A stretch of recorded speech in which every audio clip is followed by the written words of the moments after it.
My hometown had one rule: never look outside at 3:17 a.m. I broke it. I grew up in a town so small everyone knew each other, but nobody ever talked about the quiet hour. Every night at exactly 3:17 a.m., every light went out. Doors stayed locked, curtains stayed closed, and nobody looked outside. If you asked why, people always gave the same answer. Some things only notice you if you notice them first. I forgot all about it until I moved back home after my mom died. On my first night, my phone buzzed. Quiet hour begins in 3 minutes. Do not look outside. I laughed, and every light on my street went dark at once. A few seconds later, something tapped on my kitchen window. Not a knock, a fingernail, slowly dragging down the glass. I should have ignored it. Instead, I peeked through the blinds. A woman stood in my yard. At least I think it was a woman.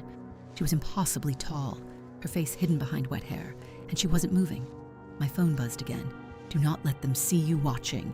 The moment my screen lit up, her head snapped toward the window. Then came the running.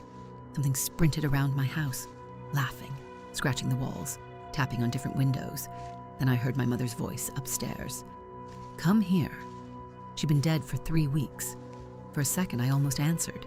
Then I remembered what my grandfather used to say. They only sound human when you're lonely. The house went silent, and a whisper came from the other side of the glass. Not to me, to something else. He looked at me. The next morning, I asked an old woman at the diner what the quiet hour really was. She didn't answer. She just handed me a list. Hundreds of names. People who had looked outside. My grandfather's name was on it. So was my mother's. At the very bottom, someone had written a new name in fresh red ink. I hadn't told anyone what happened that night. Yet somehow, my name was already there.